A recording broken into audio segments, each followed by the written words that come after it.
I never expected to end up here, perched on a lonely spit of rock in the middle of an unforgiving sea, with only the sound of waves and the endless sweep of a lantern to keep me company.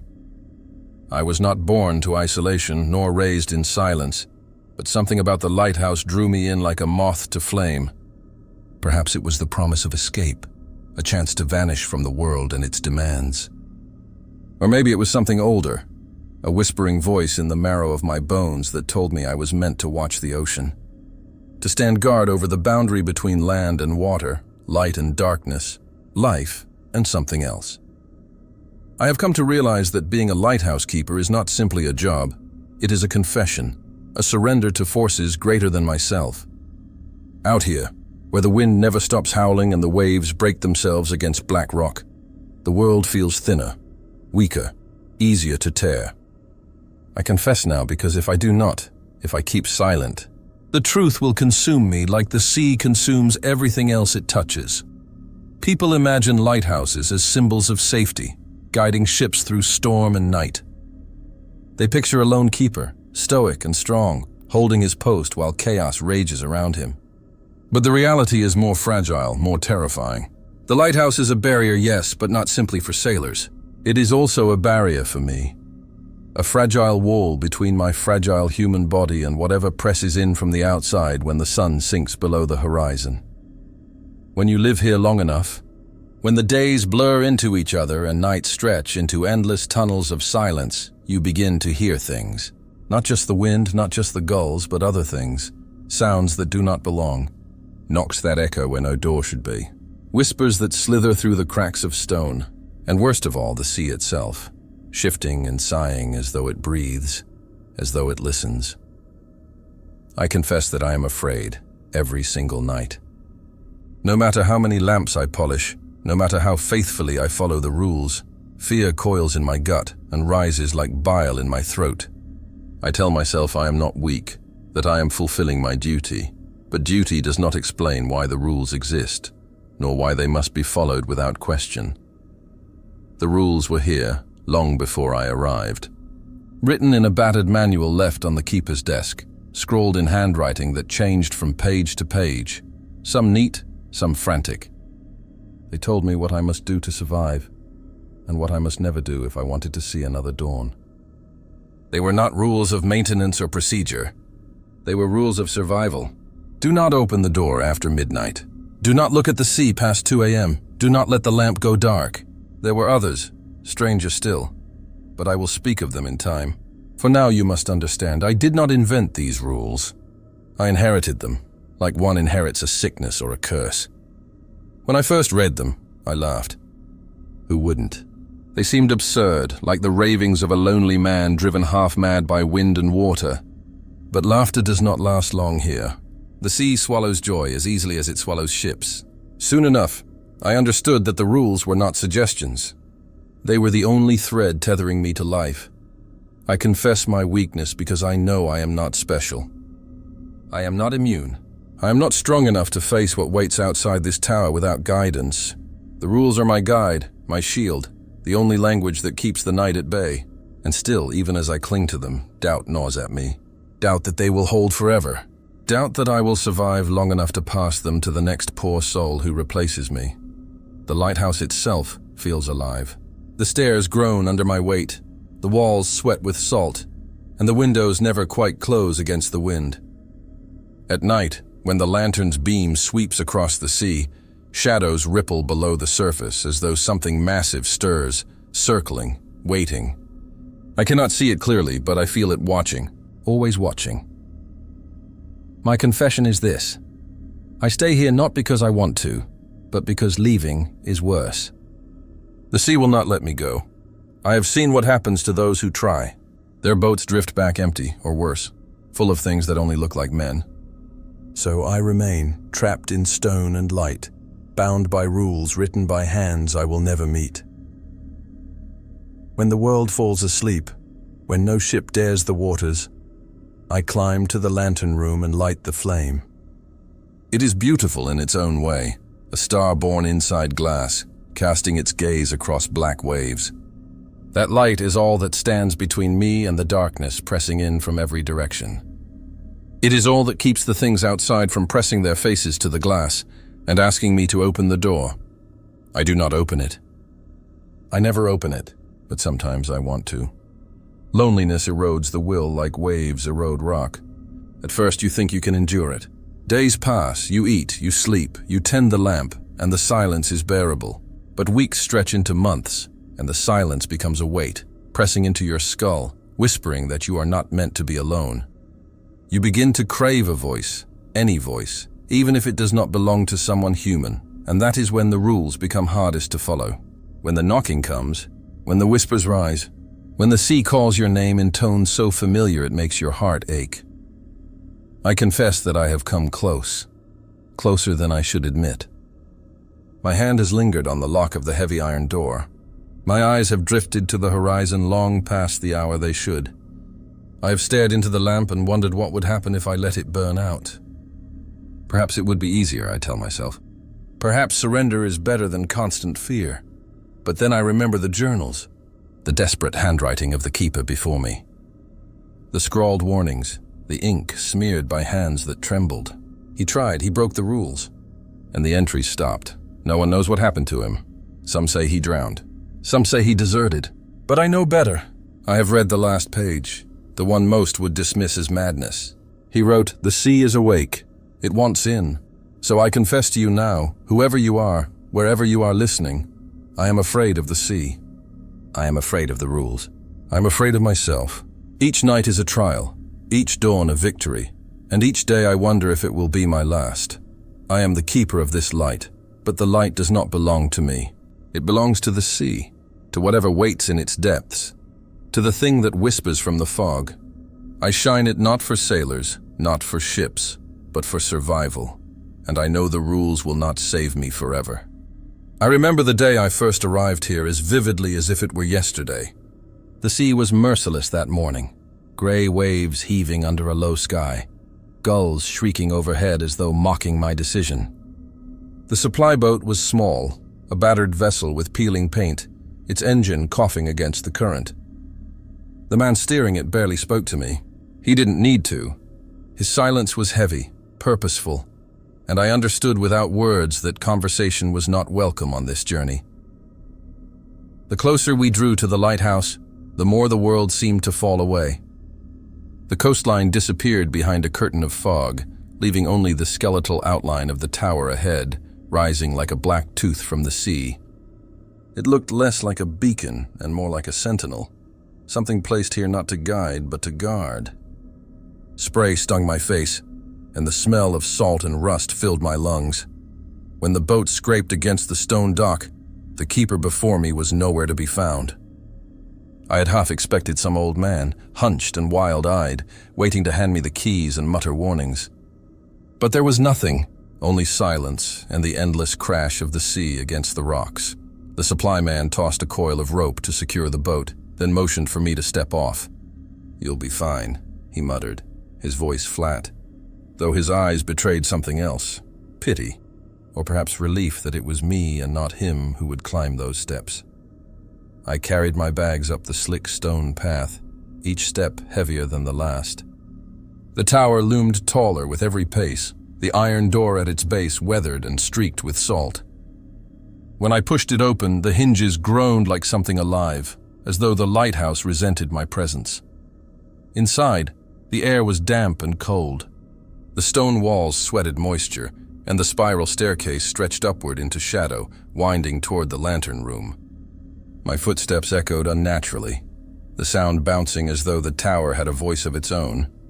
I set my bags down in the keeper's quarters, a narrow room with a bed, a desk, and a single window that looked out onto nothing but gray sea. It was there, on the desk, that I first saw the rule book. A thick, leather-bound journal, its cover warped by water and time. My heart sank the moment I touched it. The weight of it was wrong, heavier than paper should be, as though the ink inside carried something more than words. I opened it, expecting instructions about lamp maintenance, weather logs, schedules. Instead, what I found chilled me. The first page bore only a single sentence, written in large, deliberate script. "Follow these rules, or you will not last the night." I turned the page. Rule after rule, written in different hands, some steady and calm, others jagged, as though scratched down in haste. They were unlike anything I had ever seen in a manual of duty. Never open the door after midnight, no matter who knocks. Never look at the sea after 2 o'clock. It will look back. Never allow the lamp to go dark. If it does, relight it before the dark notices. Do not trust the voices in the fog. The list went on, stranger and stranger, until I closed the book with a shudder. At first I wanted to laugh, to dismiss it as madness scrawled by men driven insane by isolation. But the air in the room felt too heavy for laughter. The tower seemed to listen. I could almost feel the walls leaning closer as if waiting for my reaction. I forced myself upstairs, clutching the iron railing as I climbed. The stairwell was narrow, lit only by small slit windows that leaked in pale daylight. Each window showed the sea from a different angle, and in every view it seemed endless, swallowing horizon and sky alike. At the top, I entered the lantern room. The great lamp sat at the center, silent and waiting, its glass prism smudged with salt. Beyond the glass, the world was only gray, the fog so dense it seemed solid. I rested my hand on the lamp, feeling its cold surface, and told myself this was my purpose now, to keep this light burning, to keep ships safe. But somewhere deep inside, I knew the rules were not written for sailors.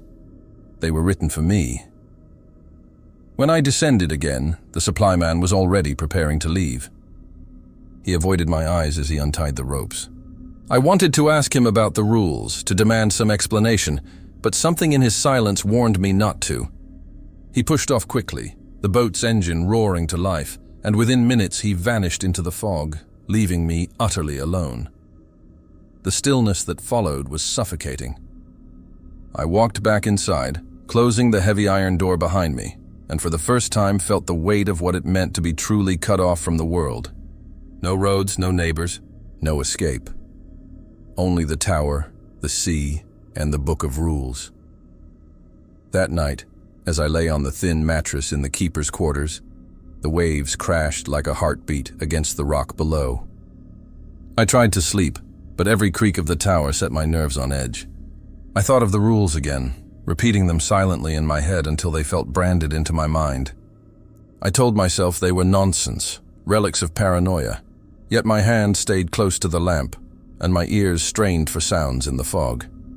It was only the beginning, but already the unease had rooted itself deep inside me.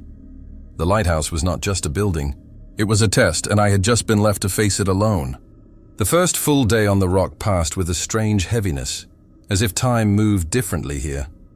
The supply boat was gone, swallowed by fog and distance, leaving me with nothing but stone walls, iron doors, and the endless sound of water colliding with rock. I tried to busy myself, checking the lantern, walking the circumference of the tower, familiarizing myself with the meager stores in the pantry. Yet no matter what I did, my eyes always drifted back to the desk in my quarters. The rule book waited there. I had not slept well the night before. The words I had glimpsed on its pages rattled in my head, louder than the sea, more pressing than the cries of the gulls outside. As daylight stretched thin, I could no longer ignore it. I sat at the desk, opened the book, and forced myself to read every line. The handwriting shifted constantly, sometimes careful, almost clerical, other times slanted, rushed, even clawed into the paper as if written in desperation. The rules themselves were not long, but they were precise, and the more I read them, the colder the room seemed to grow. Rule 1. Never open the door after midnight. No matter who is on the other side, no matter what they say, no matter how they plead. I froze over that one, staring at the curve of the letters. There had been no mention of visitors, no possibility of company. Yet this rule suggested the opposite, that something would come. And not just come, but knock, speak, plead. I turned the page with hands that already felt damp. Rule 2. Do not look at the sea after 2 o'clock. It will look back. My first instinct was to laugh, though the sound stuck in my throat. The sea was all there was to look at. Its endless surface surrounded me on every side, and the windows of the lighthouse offered nothing else. But the phrasing was too deliberate. It will look back. The thought coiled around my nerves like a cold hand. I turned again. Rule 3. Never allow the lamp to go dark. If it falters, relight it at once. Do not hesitate. Do not delay. This one at least resembled common sense. The lamp was the heart of the lighthouse, but as I traced the words with my eyes, I realized the urgency here was not about guiding ships. It was about something else. The phrasing implied danger not to others, but to me.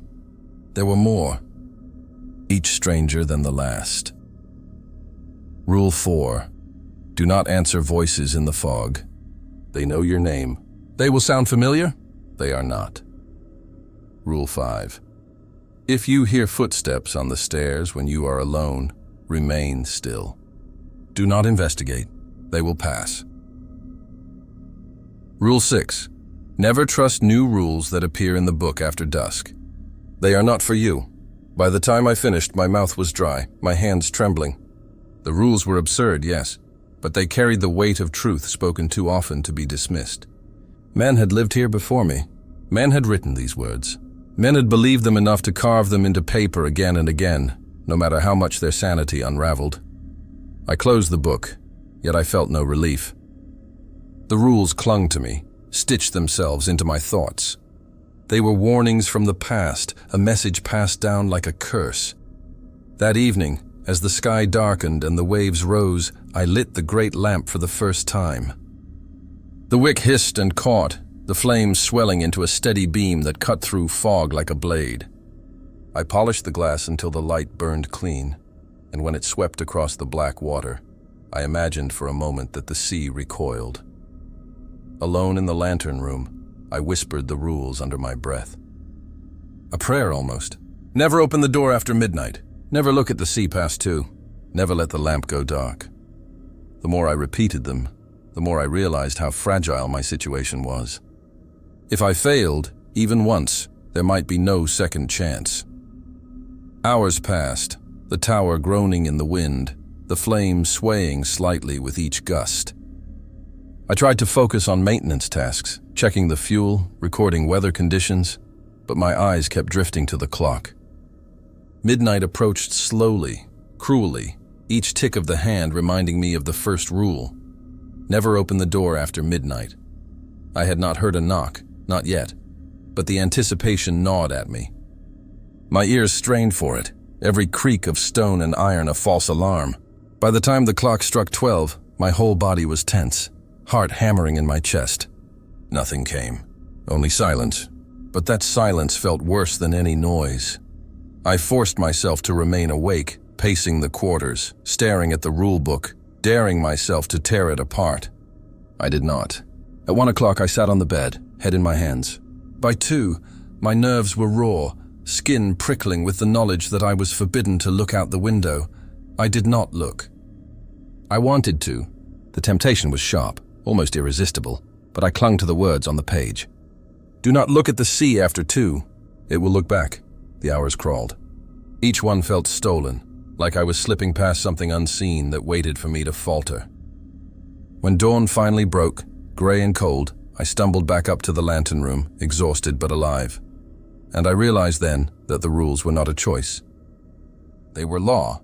They were the only law that mattered out here, where the sea pressed against stone and the world beyond the fog felt unreal. I did not laugh anymore.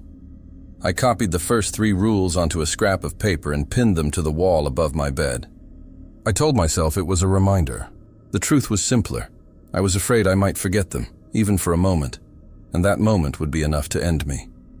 The rule book sat on the desk, waiting. I could almost feel it pulsing, as though more words would appear when I turned the pages again. But I wasn't ready, not yet. For now, 3 rules were enough to carry in my head, enough to keep me awake at night. The sea roared outside. The walls of the tower trembled, and I whispered the rules again and again until the words lost meaning, until they were only sound. Never open the door after midnight. Never look at the sea past 2. Never let the lamp go dark. That was how I began my life on the rock, not with duty, not with pride, but with obedience to rules that promised only survival. The second night on the rock was worse than the first.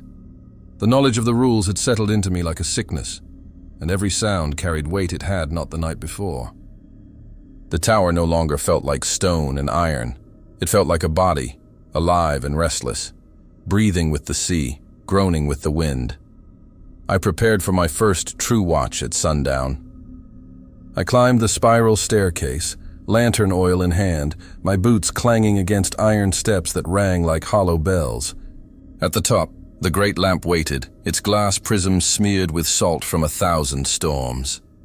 I lit the flame carefully, shielding it from the draft, and watched it swell into life, a heart of fire inside a cage of glass. The beam swept across the sea, a blade of light cutting through the fog. For a moment, I felt secure, as though that glow alone could hold back the darkness pressing in from every direction. But when the sun vanished, swallowed by gray cloud and cold horizon, the fear came crawling back.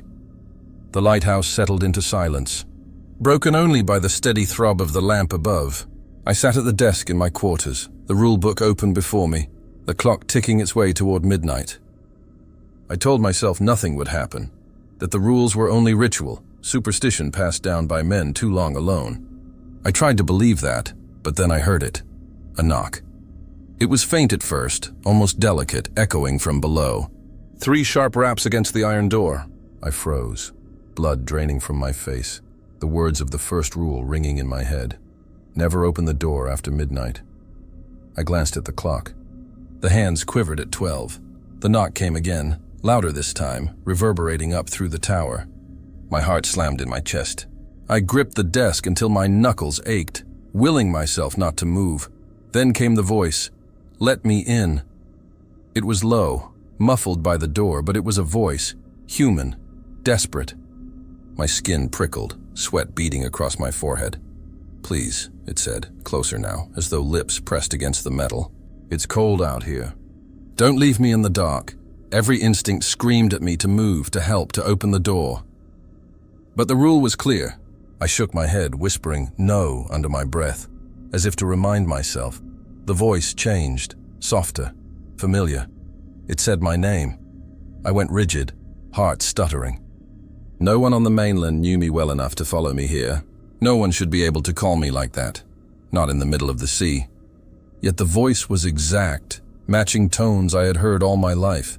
I clamped my hands over my ears, but it seeped through the stone, wrapping itself around me, coaxing, pleading. For endless minutes it persisted, knocking, calling, begging. My body trembled with the effort to resist. Then, just as suddenly as it began, it stopped. Silence fell heavy, suffocating, as though the whole world was holding its breath. I sat frozen until the clock read 1, the flame still steady above. But sleep was impossible. My nerves buzzed, my skin crawled, and every gust of wind outside felt like breath against the glass. When 2 o'clock came, I turned my back to the window, afraid to even glance at the sea. I lasted the night, but when dawn finally crept over the horizon, pale and lifeless, I felt hollow. It was only my first watch, and already the tower had tested me, and I knew this was only the beginning. The morning after my first watch, I thought daylight might offer relief. It didn't. The tower was quieter than it should have been, the air too still, the sea heavy and unmoving, as if exhausted from what had pressed against me during the night. I busied myself with tasks, polishing the lamp, cleaning the stairwell, recording weather in the log, but everything I did felt mechanical. My mind stayed fixed on the memory of that voice calling my name through the door. I tried to convince myself it had been a trick of imagination. Isolation plays games, I reminded myself. Loneliness conjures sounds from silence. But even as I repeated those rationalizations, I couldn't erase the memory of how exact that voice had been, how perfectly it had known my name. The rulebook sat on the desk, its cracked spine leaning toward me, waiting. I avoided it, though I could feel its weight no matter where I moved in the lighthouse. The rules already burned inside my head. I didn't need more. By evening, the fog began to thicken. It rolled in from the horizon in slow waves, swallowing the sky, muffling the crash of water against stone. At first it was a gray blur, soft and formless, but by nightfall it had become something denser. It pressed against the windows like wet cloth, blotting out the world beyond. The lamp above burned bright, but its beam vanished into the mist after only a few yards, as if the fog devoured light itself. I sat in my quarters, staring at the wall, trying to ignore the suffocating whiteness outside. The clock ticked toward midnight, and I braced myself for the knocking again. But none came. Instead, the fog began to whisper. It was faint at first, like wind caught between cracks, a low susurrus brushing past the windows. I leaned forward, straining my ears. The sound swelled, grew distinct. Words. My name, spoken softly, as though from a distance. I froze, every muscle locking in place. The whispers multiplied, overlapping, dozens of voices hissing through the fog. Some were high and thin, others guttural and low, but all of them carried my name with perfect clarity. I stood, hands trembling, moving toward the window against every instinct. My breath fogged the glass as I pressed close, straining to see. Beyond the pane was nothing but shifting gray. Shapes moved in it, long shadows that stretched and writhed, but the fog concealed their edges. "Come outside," the whispers said together, weaving into a single voice. "We need you." "We've been waiting." The rules screamed in my mind. Do not answer voices in the fog. I stumbled back, clutching my chest, heart hammering. I tried to cover my ears, but the sound slid inside anyway, bypassing flesh and bone.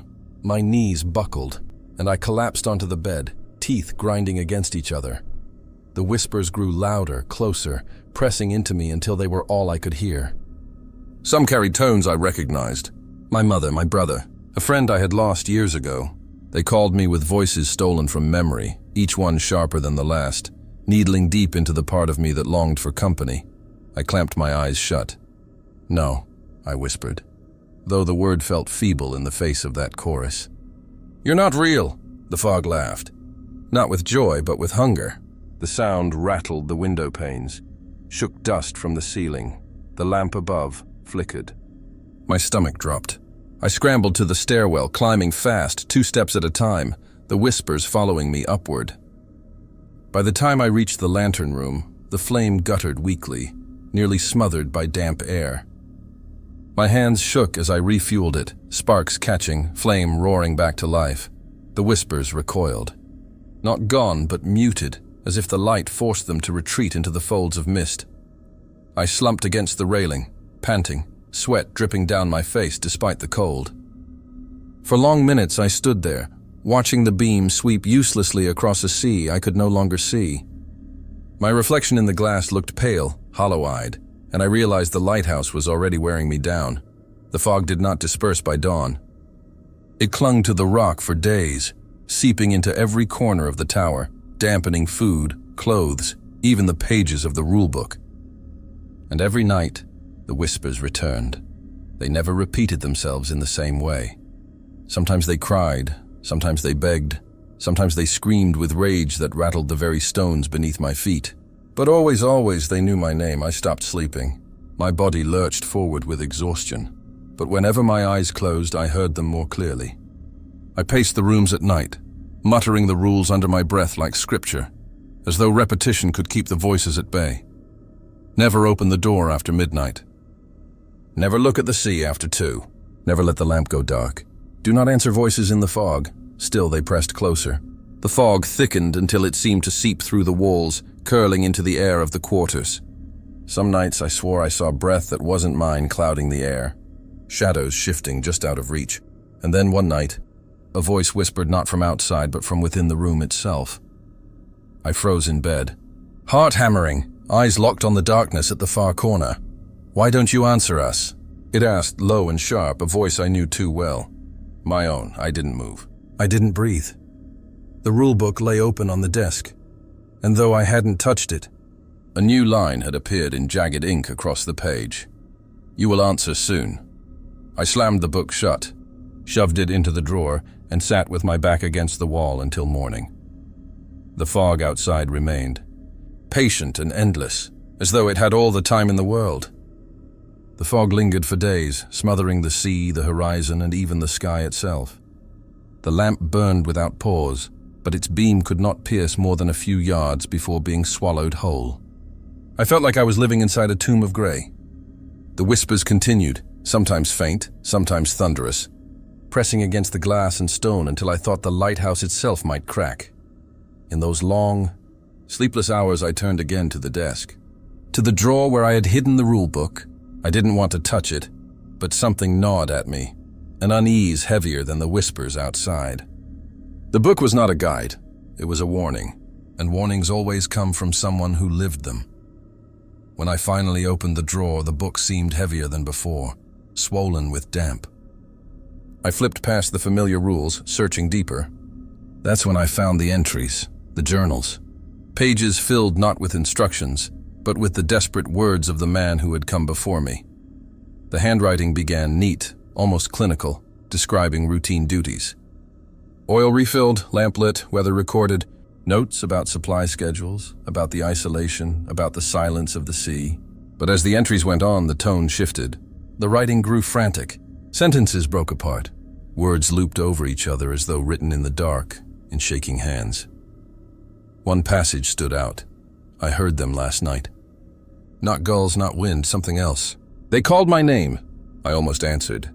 God help me, I almost did. I swallowed hard, my throat dry. Another entry followed, ink smeared as if the pen had been pressed too hard. The fog does not lift. The lamp fights it, but the light dies in it. They knock at the door every night now. Sometimes they sound like children. Sometimes they sound like her. I can't keep listening.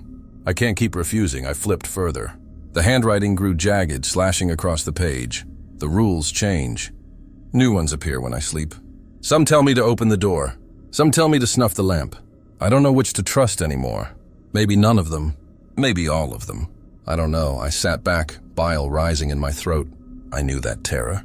I had seen the same ink appear in my own copy. The last entries were nearly illegible, scratched deep into the paper as though the man had carved them with something sharper than a pen. It wants me. It wants the light. If I break the rules, maybe it will let me go. Maybe it will leave me in peace. Tonight I will try. And that was where the entries stopped. The air in the room seemed to tighten. I stared at the final words until my eyes blurred. The previous keeper had tried. He had broken the rules, and he had never written again. I slammed the book shut and shoved it away, heart hammering. The silence pressed heavy, and in that silence, the fog outside shifted. Knock. The sound rattled through the stone. Firm and deliberate, I froze in my chair. Midnight, the same as before. Knock, louder this time. The iron door reverberating in its frame. Please, the voice again. Low, pleading. The same one I had heard nights ago. I clutched the edge of the desk, knuckles white, every nerve screaming for me to resist. But then another voice joined it. Open it, please. It's so cold, I felt my chest cave inward. This time it wasn't just any voice, it was hers. A voice I hadn't heard in years, a voice I knew down to its cadence, its tremor. My mother's voice. My legs twitched beneath me, ready to stand, ready to walk to the door despite everything the rules had told me. The journal's last words burned in my head. Tonight I will try. I squeezed my eyes shut, whispering to myself over and over. It isn't real. It isn't real. It isn't real, the voices grew angrier. The knocks became pounding, shaking dust from the ceiling. Then the whispers returned, seeping through the fog outside the windows, filling the room until the walls pulsed with sound. They said my name again and again, in every tone, in every voice I had ever known. The room spun, my ears roared, and I thought for certain I would break. But then, as quickly as it began, it stopped. Silence, the air thinned, the tower groaned, and the fog pressed back against the glass as though it had retreated. I sat there trembling, drenched in sweat, my fingernails cutting crescents into the wood of the desk. When dawn finally bled pale across the horizon, the fog had thinned, but the silence was worse than ever. I walked to the lantern room, staring out across the sea. For a moment, I swore I saw a shape drifting just beneath the surface, vast and slow, circling the rock. Then it was gone. The rulebook waited on the desk behind me, its pages heavy with words that had driven the last keeper into madness. And I knew now, with certainty, that his fate was waiting for me too, unless I held fast to every line, no matter how impossible they became. The sea wanted me. The voices wanted me, and the rules were the only thing between us. Storms on the open sea are different from those on the mainland. On land, thunder rolls in from a distance, giving you time to prepare, to brace yourself. Here there is no warning. The horizon simply folds inward, clouds boiling out of nowhere, and suddenly the world is chaos. That night, the storm struck with a violence I had never known. The first gust nearly tore the shutters from their hinges. The lighthouse groaned like a wounded animal, stone trembling under the fists of the wind. Rain lashed against the glass so hard it sounded like pebbles striking steel. The sea raged below, black water thrashing against the rock, climbing higher with each surge. I was in the lantern room when the lamp first flickered.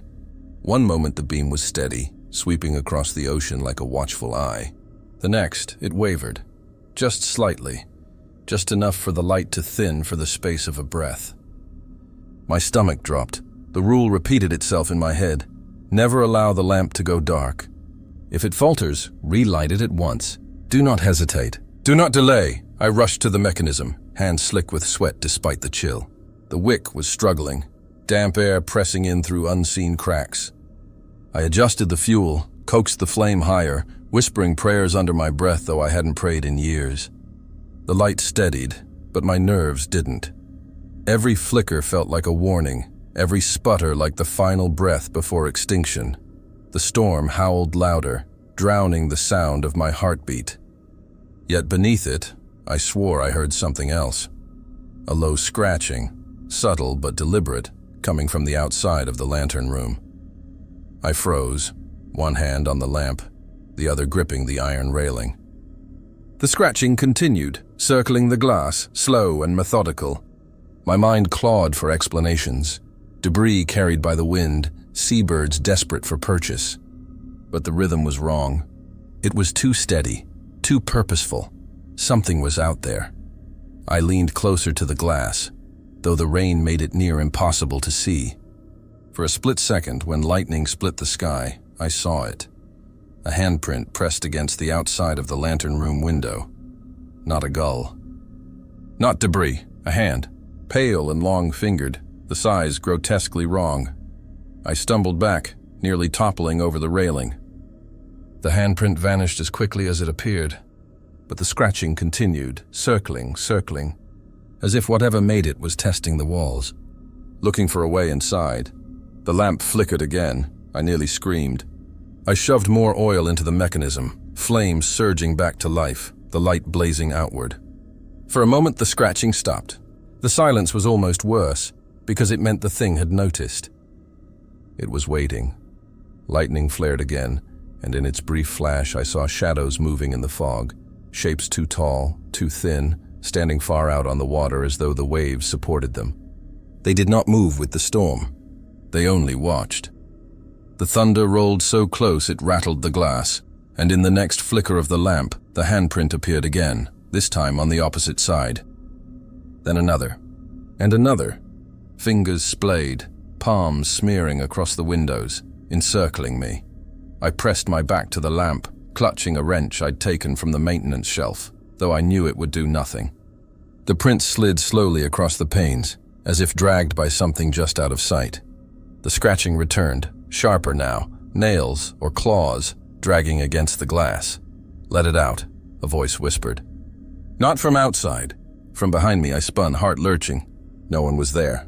Only the flame burning steady for now, but the voice lingered in the air, coiled around me. Slithering down the staircase below. "Let it out," it said again, softer, closer, as though speaking directly into my ear. The lamp sputtered. "No, no. No, no," I muttered, fumbling with the fuel. My hands shook so violently I nearly dropped the canister. I managed to steady the wick just in time. The flame roared back, burning brighter than before, casting long, violent shadows across the room. The scratching stopped. The handprints faded. But the silence that followed was not relief.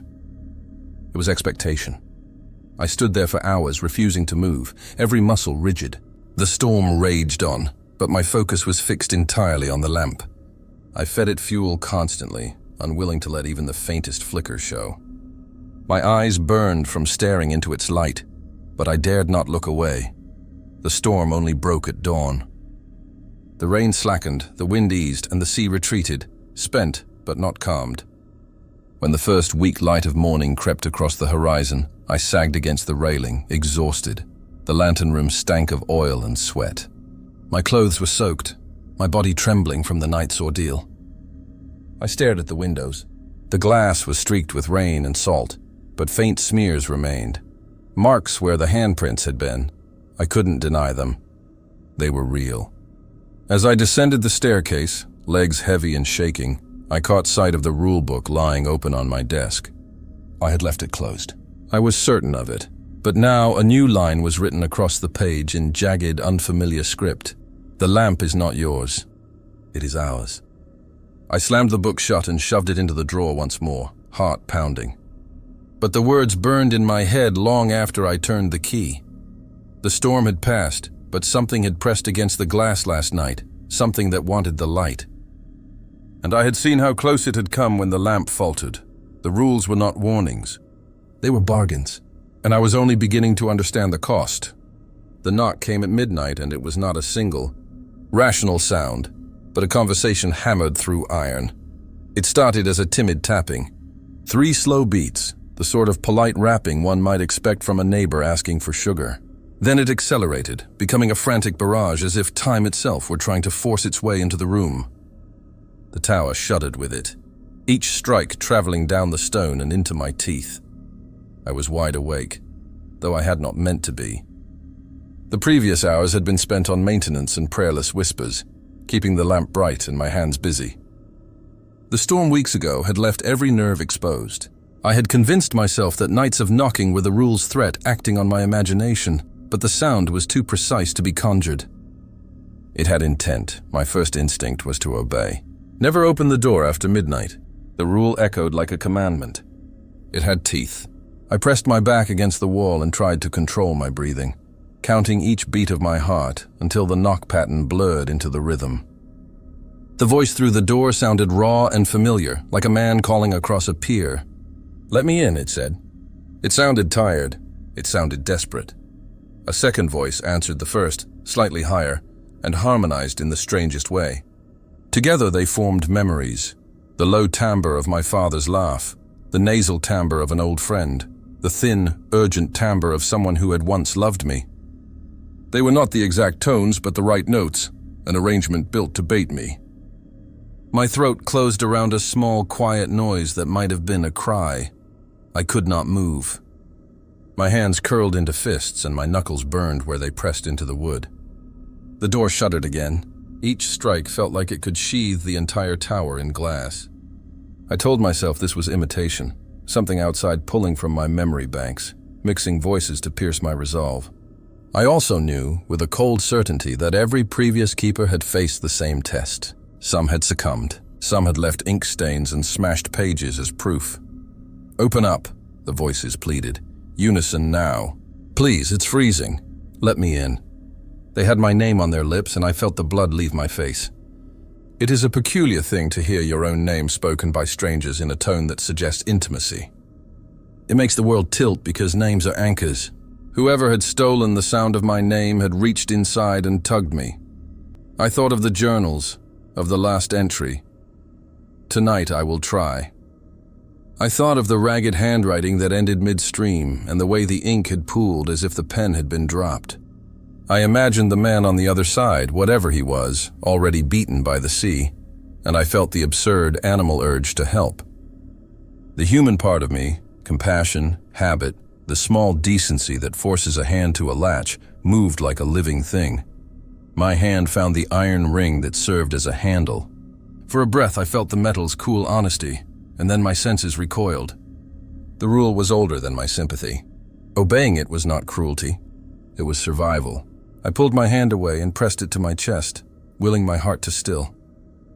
Another voice spoke, and the syllables slid between my ribs. This one said a memory only I knew, the private joke my brother used to make about the way I folded my shirts. It was exactly the right cadence, the exact cadence that had made me laugh and roll my eyes for years. Hearing that joke now was a cold needle pressing into a vein of longing I had thought sealed. The knocking redoubled. The voices grew litigious and colder. They offered bargains now, promises of companionship, of warmth, of a return to the life I had left. They promised an end to solitude. They promised normalcy. For a moment, the whole tower seemed to sway as if tempted by the image of a quieter, kinder existence. A life without the rulebook, without vigilance, a life where the door unlocked itself and a familiar laugh filled the kitchen. I thought of the lamp and the way the storm had nearly stolen it from me. I saw again the handprints on the glass and the way the dark had tasted the light for a moment. If something was at the door, it had already learned what hunger felt like. It had learned that the lamp was the contract that bound us, my keeping to the rules, its restraint to the light. At higher pitch, a voice began to mimic my own tone. The particular inflection I used when I asked for more oil. It sounded like me and not me, like a reflection that had studied my gestures. "Let me in," the imitation said, and because it sounded like my own voice pleading, a part of me loosened. It was as if the tower itself had folded my language and pointed it at me. I stepped toward the stairwell, a reflexual movement to check the lock, and stopped at once. The stair was a trap. Moving would be a concession. If the thing outside wanted me to move, it would take delight in nothing more. I forced myself to sit, shoulders tight as wire, chewing the inside of my cheek until a metallic taste rose. The silence that followed the next barrage of knocks was an absence so thick it was tangible. The voices ceased, leaving me adrift in a private hush. It lasted a handful of heartbeats before something else happened, an impression across the iron, like fingertips dragging slowly in a deliberate pattern. Not a knock, but a message. I put my ear to the door as if I could eavesdrop on meaning. The metal hummed with moisture and pressure. Underneath, almost beneath hearing, there was a low, rhythmic sound, like someone tapping out words in a language made of marrow. I realized with an animal horror that it was imitating the pattern of my own breath. Inhale, small pause, exhale. The door was learning me. I pulled back and pressed my forehead to the wall as if proximity to stone could steady me. When I opened my eyes, the book lay on the desk in a way I had not left it. A page, new ink, fresh and wet, had been revealed, the script uncouth and immediate. "If you open for us, we will be kind. If you keep the light, we will wait. Tonight choose." My hands trembled. Those words were not there when I had last looked. The very idea of rules changing under observation was supposed to be impossible. Yet the lighthouse had already proven itself unbound by such assumptions. The knocking resumed, softer now, coaxing. The voices crooned the half-remembrance of lullabies once hummed to me. For a moment I almost believed. The tower filled with the remembered smell of smoke and bread, phantom warmth folding my shoulders. It was an illusion crafted by the sea and something older, something practiced at seduction. I stood slowly, feeling the floorboards under my feet like a foreign thing. My hand moved, almost of its own will, to the iron door. The ring felt cool. I imagined every possible outcome, the door opening to thin air, to a man drenched and grateful, to my brother's laugh and the end of all this. And then the image of the last keeper's final scribble came back to me, the half-sentence and the smear. I thought of the handprints still drying on the lantern room panes, the way they had circled and vanished, yet left a trace of movement in the glass. I thought of the lamp's near death in the storm, and what the darkness reached for when the light faltered. I stepped back. Obedience edged out curiosity. The ring slid back into its bracket with a small, final sound, and I turned away. The knocking began to recede like a tide. Voices dimmed, spectral warmth thinning into cold. But before they completely fled, the voice that had sounded most like me whispered, perfectly clear. "You'll answer soon," it said. "We know you will." The sentence stuck to the air, a promise and a threat braided together. For one long, terrible minute, I wondered if that was true, and whether any line I kept could change the path that had been set. The night rolled on, heavy and watchful, and I waited with a rule burning in my mind like a brand. Never open the door after midnight. Morning came thin through the fog like an accusation. Light rested on the stone, and the tower felt compromised, as if its safety had been measured and found wanting. My palms were raw from clenching and my throat was hoarse. I made my way to the lantern room, each step measured, afraid to break the silence. The glass was streaked with dew, but no prints remained. Only the memory of pressure hovered on its surface, an afterimage at the edge of sight. I opened the drawer, and the rulebook lay closed. But when I glanced down, a new blot of ink marred the margin as if someone had wept onto the paper. I could not tell whether I had slept at all. Outside the windows, the sea was a flat grey bruise, indifferent, patient, and the book held one final new line beneath the fold. We will wait. After the night of the knocks, something inside the tower felt unsettled, as if a key had been turned inside its bones and a new mechanism had begun to move. For days afterward, the fog stayed like a bruise around the rock, and the voices came in softer, more cunning ways, snatches of memory folded into half-truths, offers of warmth that smelled faintly of coal and bread. Each instance taught me a small lesson, that the thing outside learned patterns, that it adapted, that it watched not only my movements but my thinking. The rulebook had been static the first week. The same 3 commandments repeated with the neatness of obsession. But then, one rain-slick dawn when my hands were still numb from climbing the stairs, I found a new line inked across the margin of the page I had last read. The letters were not my handwriting. They were not any handwriting I had seen before, tall and thin, as if written by long fingers. The message was brief and placed with deliberate cruelty. New rules may appear. Trust only what has kept you alive. That phrasing unnerved me more than any direct command. It implied not just the emergence of new rules, but the possibility of choosing between them, a deliberate selection of obedience and betrayal.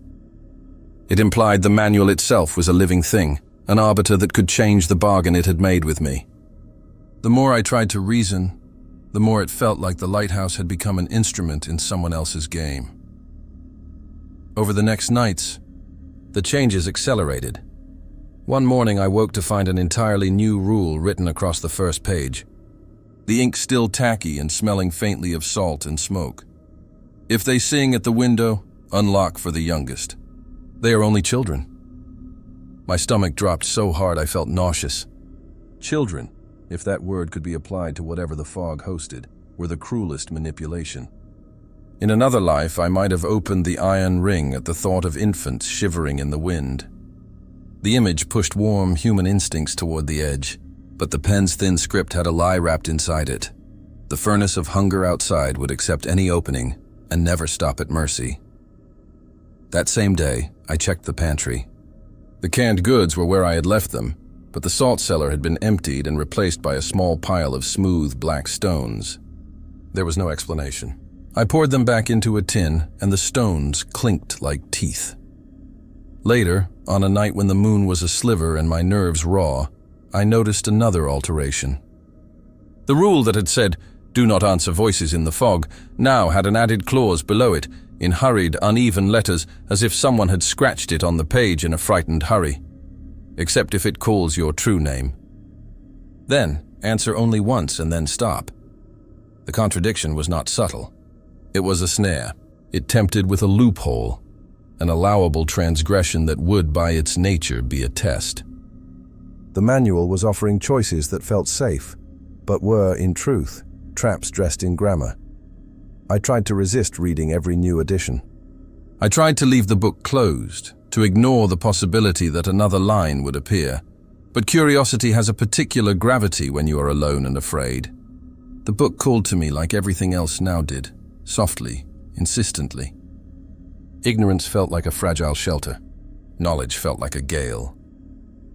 Once, in the deep hollow of a night when the lamp burned steady and I had convinced myself of safety, a new rule surfaced that chilled me to the bone.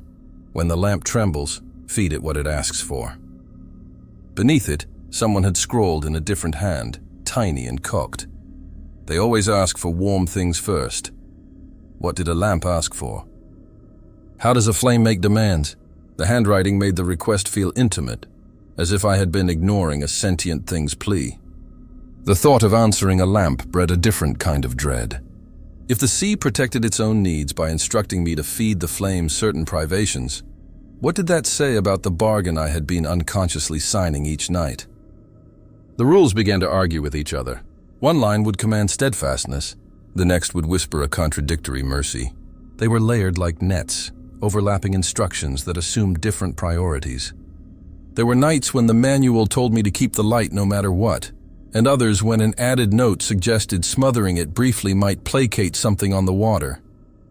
I would sit for hours, the book open on my knees, tracing the pen strokes as if their flow could reveal intent. But ink has no loyalty. It only reflects the hand that moves it. The more the book changed, the more my sleep contracted into sharp moments of dozing, narcoleptic slivers between watchfulness and fear. My dreams turned into exams, each question a variation in the rules that asked which I would choose. In the dreams, I always failed the test. I opened the door for a child and watched the sea accept more than I had imagined. I extinguished the lamp for a second and felt something cross the threshold. I answered a call in my brother's voice and had the sound peel away like a mask to reveal teeth. When I woke, the rulebook had new entries. Often they offered choices with consequences written in shorthand. Choice A, keep the lamp blazing. Expect knocking for 7 nights. Choice B, dim the lamp for 1 hour. Expect silence for a week, but check the stores afterward. There was no moral clarity in any of these options, only trade-offs. The logic of human reason failed when framed in this ledger. I wanted a straight command, the kind you can obey without thinking. Instead, the book forced me to weigh costs in a calculus that felt alien to the concept of survival. One evening, in a fury of stubbornness, I tried an experiment that felt like an act of defiance.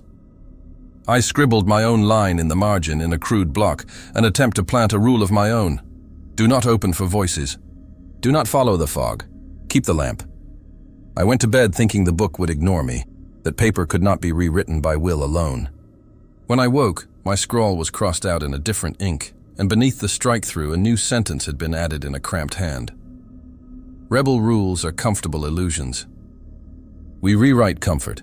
The arrogance of that script made me furious in a cold, helpless way. The manual would not accept my laws. It accepted only its own. It corrected me like a tutor correcting a child's grammar. The Lighthouse was teaching me that compliance was not simply about survival. It was about learning the syntax of a language I neither understood nor wished to speak. Sometimes the rules offered me tactics rather than commands, puzzles meant to position me. One page suggested rituals, leaving out the lamp's shavings in a neat circle, singing an old sea chant at dawn, setting a kettle to boil continuously during fog. Each ritual promised a temporary reprieve if done precisely. Each demanded small sacrifices, time, focus, the surrender of dignity. The rituals were oddly specific and painfully mundane, as if the thing outside craved the texture of ordinary acts on a night when the manual had advised leaving, a bowl of broth at the foot of the main door, a suggestion I had resisted, and then followed in a fever of curiosity. The voices fell silent. The fog thinned to a pallid mist, and the lamp seemed to breathe easier. I slept for the first time in days, shallow and dreamless. When I rose to check, the broth was gone and so was a shoe from the rack, an old leather thing my father had carried once. The absence of the shoe felt like a wound. The bargain had been made and it had taken something I cared about. As the rules shifted, so did my sense of ownership. I had once thought the lighthouse belonged to no one but the sea and the sky, a neutral sentinel. Now it felt less like a shelter and more like a courthouse where edicts were delivered by a prosecutor who never tired. Each new line in the book was a summons. Each contradiction, a lever the tide pulled to see how far I would bend. The final escalation came on a night when the fog had settled into a velvet so thick the tower felt suspended. I opened the book to find not words, but a map sketched across 2 pages, ink bleeding into the paper as if written underwater. The map showed the tower and a thin line tracing between the windows, doors, and the lantern. Along the line, tiny marks indicated times, like a clock laid over the structure. Beneath the map, a single sentence: follow the line. Do not make new choices. It was the first time the book had not merely instructed but commanded emotion and enforced choreography. The idea of following a drawn line felt like walking a rope across storm-swept rock. It removed autonomy and presented me with an instruction that could not be negotiated. I understood then that the rules did not simply want my obedience. They wanted to shape my behavior into predictability. They wanted me to be legible. That legibility fed something, knowledge as nourishment. The sea, the fog, the lamp. They wanted patterns, and when patterns were too irregular, they taught me how to be regular. The shifting rules were a curriculum of containment. And so I learned to read them not as a human might read a safety manual, but as someone learning to speak under compulsion. I learned to look for the hand that wrote most often, and to favor its commands. I learned to treat contradictions as tests of will rather than as invitations to mercy. I learned that the smallest act of defiance cost more than the momentary relief it offered. It is a strange thing to live when the laws that govern your life change overnight. It wears you down into someone who no longer believes in the permanence of reason. The Lighthouse taught me that truth itself could be negotiable when the sea had appetite. By the time the rules stabilized into a rhythm I could anticipate, I had given up more than I care to name. Objects disappeared, scraps of memory shifted, nights blurred into the dull arithmetic of obedience. Each new scribble in the book tightened the noose a little more, until my life felt less like a life and more like a ledger kept to satisfy an old hunger. And through it all, the manual added, in a hand that trembled as if in laughter, "You are learning. Soon you will write for us." The sea watched me the way a patient predator watches prey, without haste or malice, with an attention so total it felt like gravity. Nights had taught me to fear the fog, the knocking, the voices. They had taught me the rules and how to obey them with trembling hands. But nothing matched the sensation of being stared at by the ocean itself, a living surface that reflected no moon and held no horizon. When the hour came that I nearly broke the rule, it happened in a breath that changed everything. It was after 2, though I had promised myself I would not look. The lamp hummed its steady reassurance in the lantern room, the glass hot beneath my palms.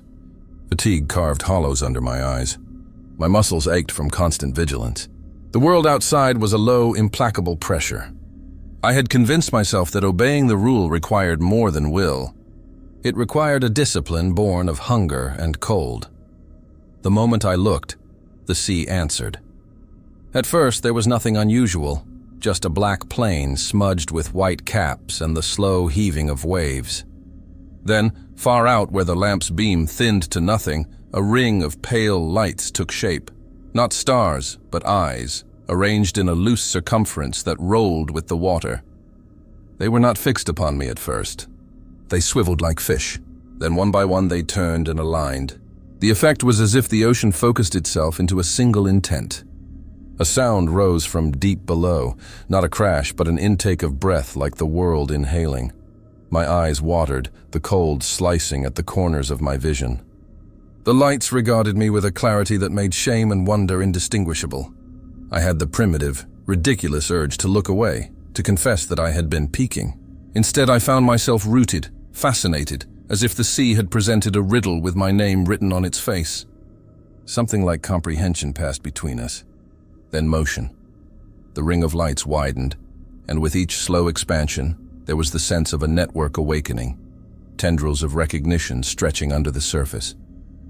Shadows rose, vast curling shapes that ribboned under the lantern's sweep, and the water's skin broke into textures my mind could not name.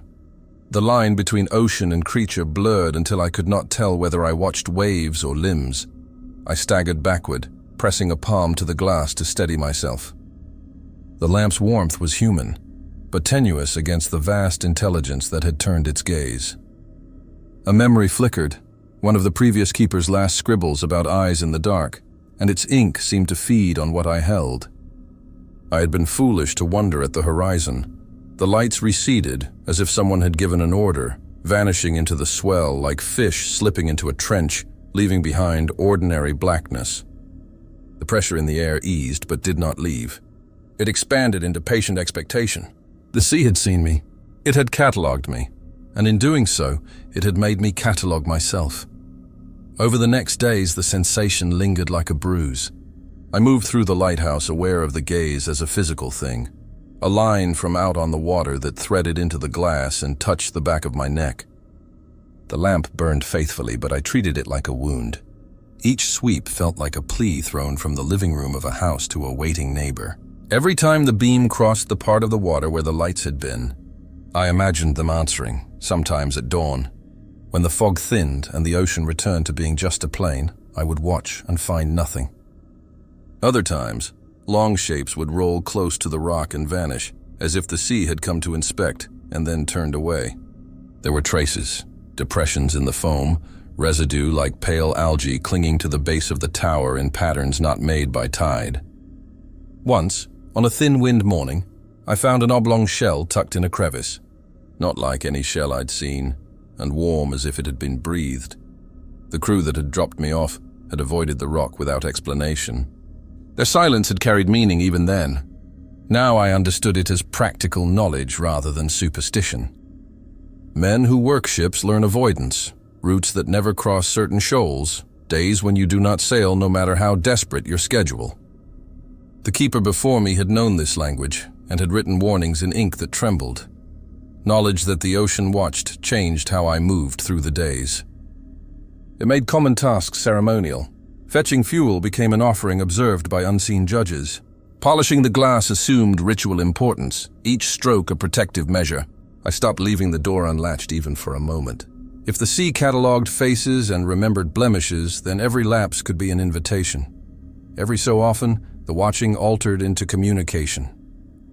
A low knock would ripple out over the water, and the surface where the beam hit would boil into a pattern that echoed the tapping in the stairwell. Once, as I swept the light over a distant swell, the water hesitated and then blinked in a pattern that matched a rhythm I had been tapping on a railing. It felt like a game of signal and reply, an exchange that made me feel both audience and participant. The most disquieting thing about the watching was how it rearranged memory. Faces from childhood and habits I thought forgotten became tools in the sea's hands. On several nights it called to me using timbres I would have sworn were dead. A cousin's whistle, the precise cadence of a lover's laugh. The voice used these instruments not to comfort but to measure. Each recognition it elicited was a data point, a way to map my responses. With enough data, the watchers learned how to press, and press they did. After my first look, the rulebook began to expand again, offering additions that reflected the new behavior. Notes about particular hours when eyes preferred to open appeared in its margins. The manual and the sea conversed without my consent, shaping days by indirect command. One night, the lights formed a slow, continuous line that traced the arc of the horizon. Where it met the tower, the water seemed to sway as if closing a lid. For a terrifying second, the line's movement suggested not curiosity, but the closing of a trap. The lighthouse, once a sentinel, felt exposed like a heart under glass. I realized being watched was not merely observation. It was negotiation. The sea measured me. It measured what I would give to keep my life and what I would refuse. Obedience and compliance had become currency, but so had small, intimate things, memories, objects, rituals. The watchers asked, not for my life outright, but for the raw materials of my life. The shoes from my rack, a scrap of shirt, a name I would not say aloud. It was an insidious hunger. The more I imagined escape, the clearer it became that the sea's looking was a net.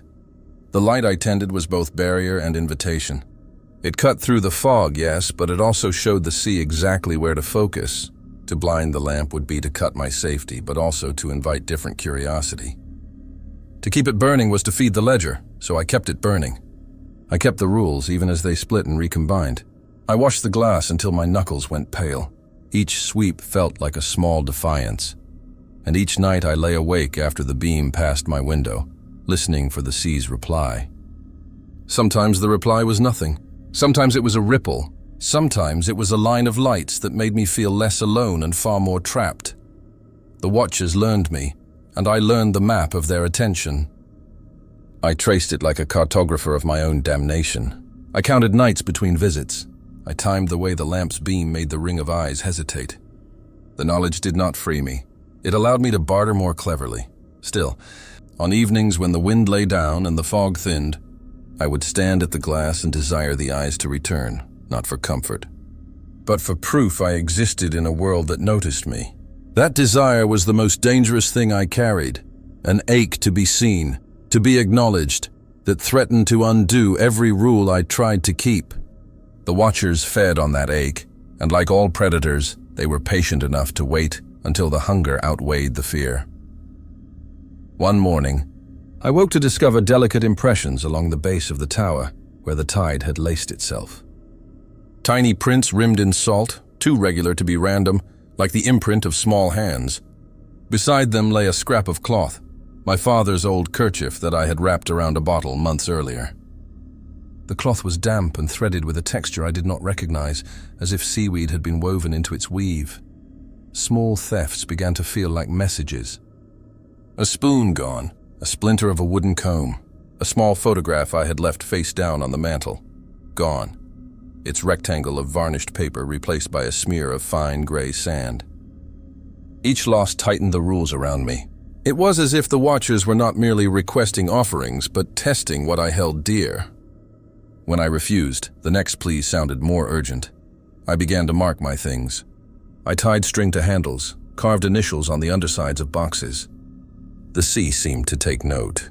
Objects would vanish one by one, leaving a wet stain in their place, or nothing at all.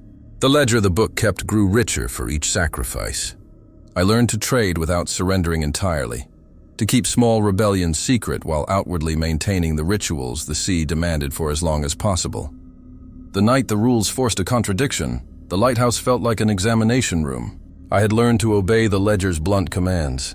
Never open the door after midnight, never look at the sea after 2, never let the lamp die.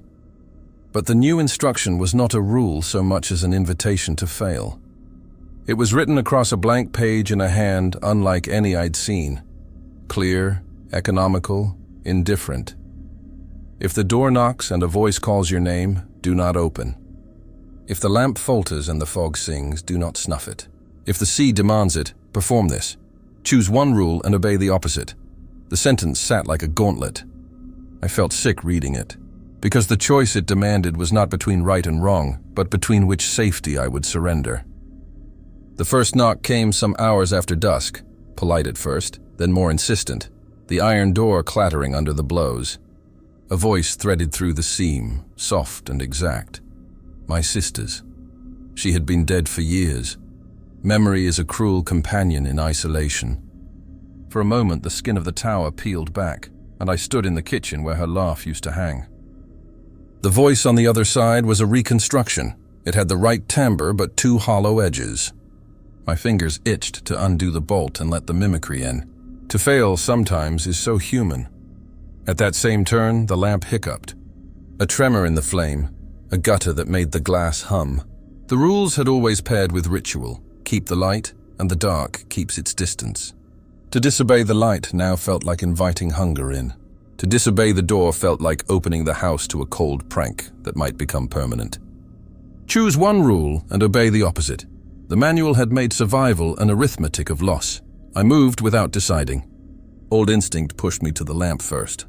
The flame was something I could force with hands and oil. I fed it, coaxed it with steady breath and steadier hands until it flared like a small sun. For a moment the room felt whole. The knocking increased into a battering. Then the voice shifted, was no longer my sister but my own tone, the exact cadence I used when I asked for more coal. Hearing myself begged on the other side of the door was a violence. If I opened for that voice, I might find a man soaked to the bone and grateful. Or I might find an imitation that would learn my laugh and keep it. If the lamp went out because I let it, something unseen might savor the dark. There was, it seemed, no ethically pure path. The ledger had changed the rules to reveal the cost of every compassion. I tried the small resistances I had learned, sing a nonsense song, press my face to the glass and study the way the fog pooled, count steps aloud to anchor meaning to motion. The mimic outside stammered at my song's odd rhythm and then adapted. Their patience, I realized, was not infinite but generous. They would wait and reframe until I failed not from cruelty but from exhaustion. The instruction in the book was an algorithm, and I was the test data. I reinforced the shutters. I tied a stool under the hatch and wedged the door with the iron bar. I moved objects I loved away from sight and muffled the things that carried memory, hoping to starve the imitator of hooks. Hours drifted and the knocks slowed to occasional taps. My name still arrived in tones shaped from my past, but I answered it only with silence. At near 3, The lamp stuttered in a way that set my teeth on edge. A micro-flicker, the kind that asks whether you will notice. If I had been careless, the flame might have died, and the darkness that notices would test its teeth. I tightened the fittings, breathed slow, kept the light alive. When dawn bled thin into the fog, the knocking and the voice ceased. For that night, I had chosen to keep the lamp and not the door. The book's next edition arrived like a payment notice. Someone had written a line in cramped script across the margin. You chose. They learned. The knowledge that my choice had been recorded and added to a ledger was a new terror. It meant the Watchers did not merely try me, they catalogued me. Pattern recognition turned my survival into data. Learning is a powerful weapon. Once they knew I would keep the light and keep the door closed, they could refine their tests, ask for smaller transgressions with greater subtlety, offer bargains that sound like mercy but are bait. The next assaults would be tailored, calibrated to my thresholds. I had not merely passed or failed. I had taught them my tolerances. In the days that followed, I adjusted my behavior with the precision of a man repairing a failing engine. I refused small offers I might once have accepted. I wrapped photographs in oilcloth and hid trinkets under floorboards. I catalogued what vanished and when. The Watchers adapted, shifting from crude mimicry to more intimate lessons. Instead of pounding the door, they left small tokens, a child's shoe on the sill, a folded paper boat in the oilcloth. The offerings were arrangements meant to be tests, not mercies. They implied a scale and a price, a child's shoe for one night's silence, perhaps, but at what cost later? I learned to weigh offerings not by sentiment, but by consequence. I experimented with randomness to scramble their model. I walked backward down the stairs, left the lampcloth at a random notch, and hummed wrong tunes in the lantern room. For a while, these acts blurred the pattern and the fog hesitated. The Watchers' patience, however, was slow and thorough. They smoothed noise into predictability with repeated observation. Temporary confusion yielded to new rules quicker than I could invent novelty. The ledger evolved. Different hands appeared in the margins. The ink pressure and tilt changed. Sometimes it was neat and methodical, prescribing exact measures and rights. Sometimes it was jagged and impatient, as if someone had written in the instant they wanted to test me. I began to annotate the hours of intrusion, the cadence of voices, and to map the handprint's positions on the glass. The scrapwork felt foolish and necessary, like charting a storm. I learned to bargain in pettier ways. If a bowl of broth at the sill would buy a night of silence, I boiled broth, salted it thin, and left it in a chipped dish. If the Watchers took it and left an object in return, I counted that a narrow victory. The ledger measured subtleties, sand in a sole, a smear of a fingerprint, the way a photograph's corner softened where fingers had lingered. Each theft felt like a note in a song I had not chosen. Sometimes the book explicitly instructed cooperation. Speak this name at midnight while placing the bowl upon the sill, and we will spare you 3 nights. The name was always someone I had loved and lost. These bargains stripped grief into currency. They asked me to tender private pain in exchange for respite. I sometimes complied, trading memory for quiet, and sometimes refused, accepting a different kind of endurance. Practical measures followed. I catalogued stores rigorously, listed matches and tins, and wrapped sentimental items in oilcloth before hiding them under boards. I devised decoy offerings, empty bowls, worn gloves, and left them to test whether the ledger judged authenticity. Twice the Watchers took a fake and left a nail in its place. The swap felt like mockery. The ledger was teaching me to be petty. I learned to answer one manipulative economy with another. There were nights when the manual plainly took delight in naming my limits. A line appeared one dawn. We note what breaks you fastest. The admission read like a promise. It was the cruelest of inventories. The Watchers were buying a map of me, assessing which memories and objects would be most costly to remove. That knowledge altered behavior. I stopped saying certain phrases aloud, cut off half my laughter, and learned to feel things only in the dark. And still there were secret mercies. In the thin hours, I would wash my hands in clean water and feel absurdly like a man refreshed. I read scraps of paper with other people's handwriting and pretended for a moment that I was only a reader and not the subject of a ledger. Those small acts became anchors, untouchable, because they lived in sensation rather than in a thing a hand could carry away. The Watchers refined their strategy. Rather than merely mimicking voices, they began to place tokens that spoke of intimacy. A child's shoe on the sill, a scrap of cloth smelling faintly of smoke, a paper boat folded from a weathered receipt. Each token was chosen to exploit a seam in my life. I learned to measure the offerings against the damage done by their taking. Often the Watchers traded trinkets that cost less than a photograph, but each trade revealed new preferences. I tried to scramble the ledger's data by introducing noise, random acts, meaningless gestures intended to muddy their model. For a time the fog stuttered, voices hesitated, but the Watchers were patient scholars. They did not need immediate perfection to rebuild my pattern. They needed only time. And given time, they stitched my randomness into a broader tapestry. This economy of choices became my daily life. The Lighthouse no longer felt like a solitary post, but like a market stall where emotion was priced, and my responses were the merchandise. I practiced stinginess with myself. I rationed pity and learned to be suspicious of offers of warmth. The ledger changed the meaning of mercy. It turned sympathy into a resource to manage. Occasionally, the rulebook offered ruthless clarity. You will be observed. Your refusals will be measured. Your allowances will be recorded. The tone had the implacable calm of an auditor. Human logic had little purchase here. The manual and the sea conspired to make survival an exercise in constrained choice, but knowledge brought weapons of its own. If they learned my patterns, I could learn theirs. I charted nights and matched offerings to outcomes, keeping a ledger of my own under the desk. I noted the approximate tilt of a handwriting stroke and whether new lines appeared after storms. On a certain night, I left an unmarked spoon in the pantry and watched what the Watchers took. The lesson was small. They were selective, but not infallible. After a long season of skirmishes, I discovered a new rhythm. I had accepted that some things would be taken. The aim now was to limit what could be used to weaponize me. I hid the most tender items in places so obscure that retrieval would be arduous. I wrapped my memories in rituals and fed the ledger cheap tokens so the ledger would be sated for a while. The keeper's test, then, had done more than teach them my thresholds. It had taught me to be cunning. I had passed by choosing to hold the lamp and to refuse the door that night, but the passing rendered me legible. The Watchers now had a map, and maps are instruments of control. I had to learn to add noise, to mislead, to preserve a shred of unpredictability because predictability is the currency predators spend with ease. When the fog thinned enough to see the horizon as plain gray, I climbed to the lantern room and tended the glass. The handprints were faint ghosts on the outside, and the ledger's ink still smelled faintly of salt on the page. The tower had not returned to innocence. It had become a classroom for survival under observation.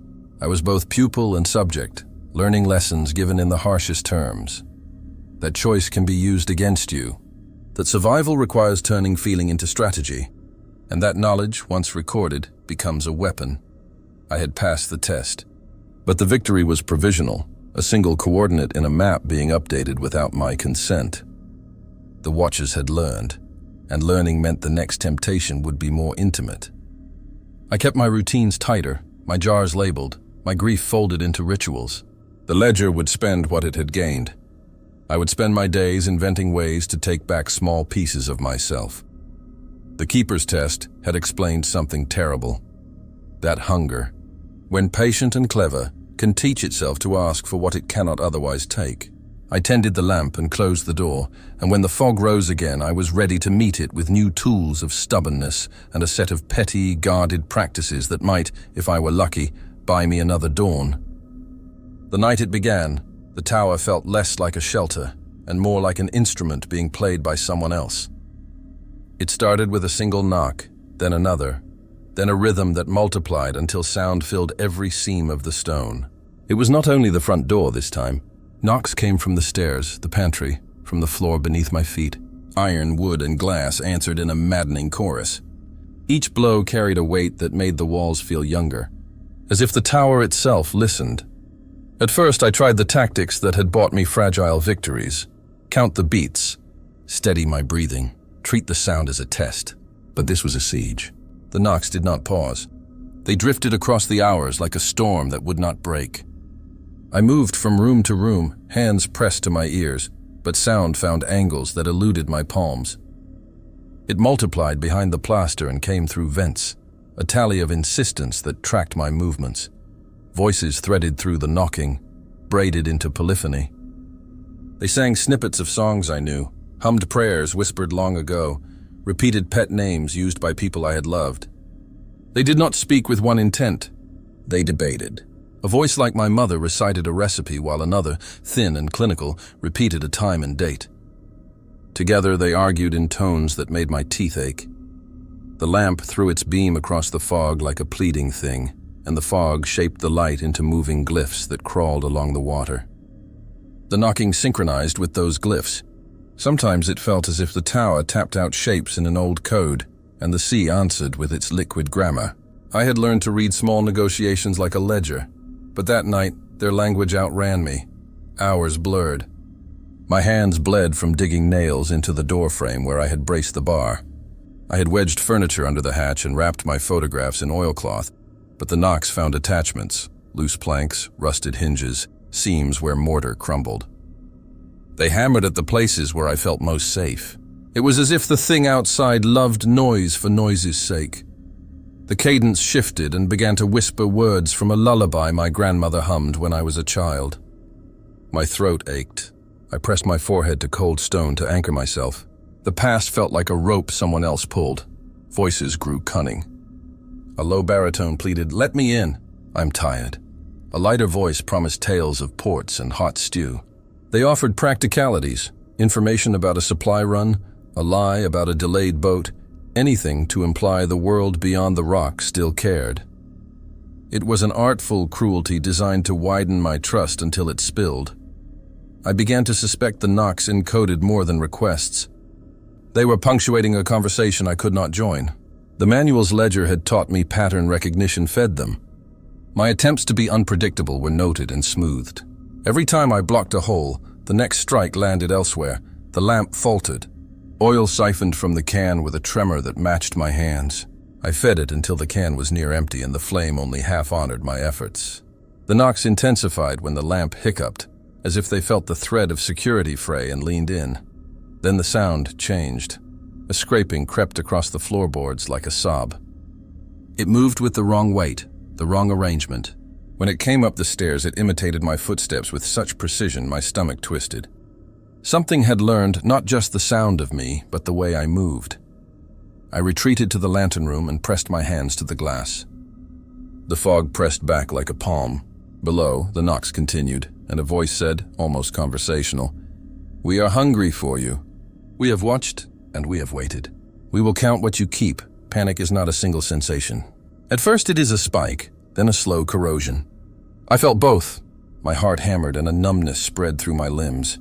I moved with the dull motions of habit, checking locks, oiling hinges, but the actions felt like theater. No practical measure could stop noise that came from within the structure itself. Around the 7th hour, the voices began to mimic my inner monologue. They recited complaints I had muttered in sleep, rehearsed regrets I had not spoken aloud. One, immaculate in its imitation of my timbre, recited a cadence I used to list days here. 362 days, it said. Then with cruelty, "You won't last that long." Everything became an equation between loss and survival. With each knock, the watchers demanded a tally, a photograph, a spoon, a prayer. I left decoys, a cracked saucer under the sill, a frayed glove on the rack, and watched what they preferred to take. For a while, the decoys bought me silence. Then the knocks resumed in a new place, angrier than before. I tried to bargain. I left a bowl of weak broth at the threshold and a scrap of my shirt tied to the handle. I hummed a sea chant and pressed pages flat to the desk as if firmness could resist invasion. The knocks answered with a new tactic, resolving into syllables that threaded into sentences sounding like apologies and pleas. They promised no pain if I complied. They promised to leave me with my bones. At one point, I lost control of my hands. The journal, hidden, battered, gaped with a new line in a hand that seemed to drip. "We will take what you cannot protect. We will give back what you need to forget." My hands closed over the book as if I could trap the words. The knocking waxed into a pattern like judgment. Beat, beat, beat, long pause, then a run of sharp taps like fine rain on iron. It repeated this for hours until my ears throbbed. I am ashamed to say that I went to the door and pressed my ear to the seam as if I could overhear consent. The metal thrummed under me like a second heart. The rhythm slowed, as if it noticed my proximity, and the voices whispered something like a promise. Mercy, if I gave them a thing. I thought of my family, the small things tied to memory. I thought of the photograph beneath the mantel and my brother's worn boots. Under endless assault, pockets of secrecy leak. The price of secrecy is attention, and the more I guarded, the more the watchers tested the seals. By the 9th hour, the tower felt raw. The knocks came in a single massive strike that made the entire structure tremble. The windows rattled and a spray of salt speckled the sill as if the ocean had spat into the room. The voice with it was delighted, high and bright. "We have the hours," it said. "We have your time. This is our night." I understood the siege then. The knocking was a way to measure endurance. It was time sculpted into assault.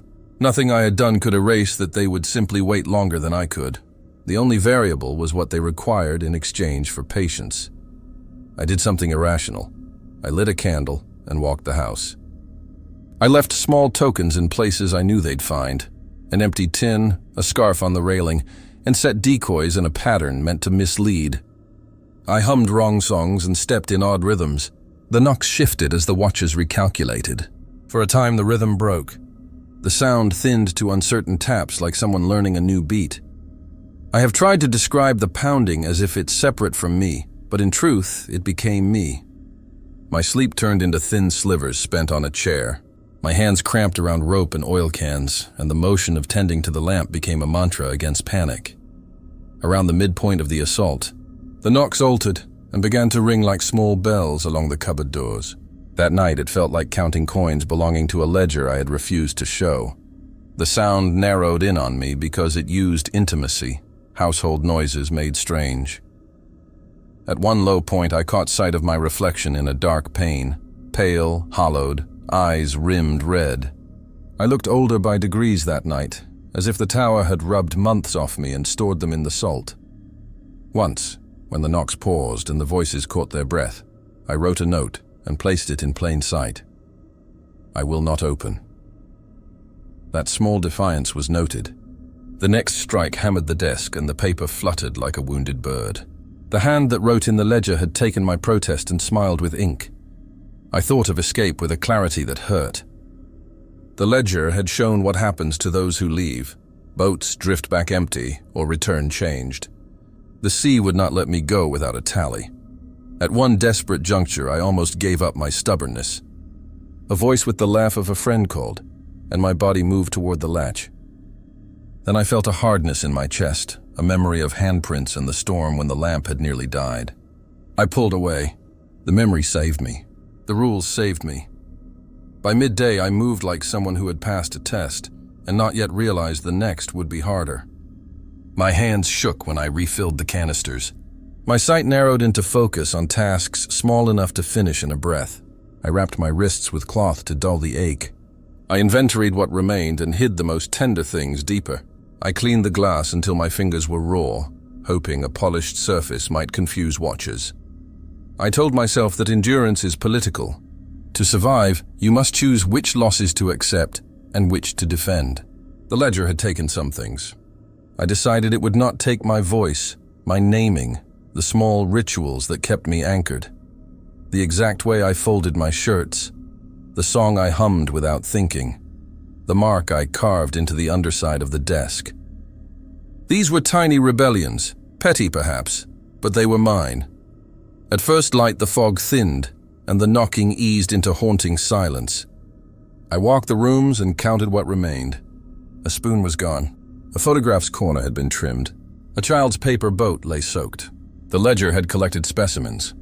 It had not taken the whole of me, but it had taken enough to make future calculation easier. I sat by the lamp with the journal open until the ink blurred. A new line had been added in a hand that trembled with satisfaction. We counted the knocks. You kept the lamp. You resisted. We will teach you the next lesson. The words tasted like iron. The tower settled into hush, and I leaned against the stone, feeling the fibers of my life fray a little more with every remembered knock. The watchers had measured me and decided that measurement was not enough. They will return. After the night of endless knocks, something inside me snapped in a way that made the familiar rules feel brittle. They had once been a scaffold, an ordered architecture I could lean against. Do this, do not do that. But scaffolds rot. The manual's pages, once a steady script of survival, began to behave like living things, smears of ink crawling into new loops, sentences erasing themselves, whole paragraphs collapsing into whiteness as if the words had been exhausted. The Lighthouse did not simply test me anymore. It rewrote the terms under which I breathed. At first, the changes were small and almost comical, a margin note vanishing, a line I had copied crossing itself out. I told myself the damp had ruined the ink, but then more alarming things happened. Pages went blank overnight, not just faded but wiped of meaning as if an invisible hand had drawn a cloth across them. Where the ledger should have stored history, it now held only absence. The absence lodged in my chest like a splinter. The lamp, which had been my anchor, began to betray me in new ways. On a day when the light should have been steady, the mechanism burned bright, though no oil seems to have fed it. I checked the canisters one by one. The fuel levels contradicted the flame. The glass glowed, steady and unconsumed, but the pipes and reservoirs were bone dry. The engineering made no sense. A flame without a source, an engine that took nothing and produced everything. I recoiled from the logic. It felt like a conjuring trick performed by an indifferent magician. Time itself grew loose. Clocks became untrusted things. The hands on the wall slowed, then spun, then stopped with an arrogance that made my stomach drop. I would look at the clock and believe it was 3:30 in the afternoon, only to find it midnight when I glanced back. Days shortened without warning, and nights shoved themselves into afternoon. The rhythms that had once given the tower a human heartbeat now stuttered like a machine on the verge of seizure. I measured time by the lamp's sweep and by the sea's mood, but those measures had become unreliable too. The ocean answered on its own timetable. When the manual's rules vanished, the space they left did not feel empty. It hummed. A numbness collected where certainty had been. I would open the book and find pages that were a sheet of creamy quiet, the fibers undisturbed, but my memory would insist I had read something there yesterday. An instruction, a name, a warning. Each time I tried to commit the fragments to mind, they would slip. I began to keep my own ledger, scribbling frantic notes by hand in the margins. Of any spare paper, the Lighthouse had become a place littered, with my writing in every spare corner, but even those notes seemed to lose their edge once I tried to remember them. Aloud, if the rules once had teeth, now they had claws that reached inward. They nudged and pulled at the scaffolding of my mind, unthreading expectations. A ritual I had performed without thought, winding a lamp, checking the seals, oiling the hinge, became a task I could no longer perform cleanly. My hand missed a dovetail. My oil spilled where it should not, the rhythm broken. Small errors beget larger ones. Soon the mechanisms themselves seemed intent on betrayal. It was not merely mechanical failure. Objects lost function or repurposed themselves. A simple copper wrench would not turn a bolt when I applied force. It would slip as if turned by another will. The radio, which had been nothing more than a hissing box, began to emit a thin tonal hum under specific weather conditions that matched the pattern of tapping I had come to know. The lantern's prism sometimes fractured the light into shards that traced shapes against the fog, letters, faces, coordinates that made no sense and yet felt like orders. One night I climbed the stairs and found the desk where the rulebook had lain emptied, the journal gone altogether. In its place lay a single sheet, blank but for a faint watermark that resembled a map. My hands trembled. The absence was deliberate. It felt like a sentence mid-finished. That omission was an accusation. The Lighthouse would not let me rely on ink anymore. It demanded another currency. Memory, I realized with an icy clarity, had become the coin. The more I clung to the old structures, the lamp, the locked door, the prayers fought in small whispers, the more the tower seemed to shrink and fold inward until every surface pressed on me. The windows grew singularly aggressive. Glass that had once shielded me now reflected not the room but possible alternatives. A version of me that had opened the door and died. Another version that had left and washed up, changed. Another that had succumbed and taken the place of the knockers. Each reflection presented an unbearable set of outcomes and, like an optic trick, made my world seem thin as paper. At times I would stand in the lantern room and watch the beams slice through fog that had gone from gray to an impossible black. And I would feel a nudging curiosity rise that felt like a physical thing pressing behind my ribs. The urge to test the limits of the new reality, to let the light go dark, to open the door, to answer the voice, was no longer abstract temptation. It arrived as a pressure to be relieved, a biological itch with the weight of survival attached. One morning, the stairwell spiraled not upward, but inward. When I reached the top, the layout of the lantern room felt subtly altered. The railing in a slightly new arc, a storage locker where none had been before. I checked maps and measurements, then checked them again. The geometry of the tower was changing around me. That spatial metamorphosis was the most terrifying evidence that order was unspooling. A building that altered itself without consent is a building that compels you to question whether you belong inside it at all. The keeper before me had written of being watched. He had not written of the house rearranging itself. I wondered whether the person who had lived here before had seen similar betrayals. Had he written blanks and gone mad, or had the lighthouse coerced him into an act the ledger could not take in ink? The questions were useless. The answers, if there were any, belonged less to human reason than to some logic the sea enforced. It was easier, perversely, to survive when the rules were fixed. Obey, and the cost was calculable. Now the boundary between the inside and the outside erased and reappeared like a tide. The lamp was not merely a tool, but a symbol that had been hollowed out until its center carried something else. The book no longer contained only commands. It swallowed context. I started to dream of the ocean as a mouth. Objects began to betray memory in cruel ways. A spoon I had wrapped and hidden against theft lay where I had left it, but when I picked it up, it was warm with sea salt and something else, an odor of iron and a taste of something metallic. A photograph I'd tucked into an oilcloth returned to me with a smear of pattern across the face, as though someone had pressed a carved symbol into its surface and rubbed away the features beneath.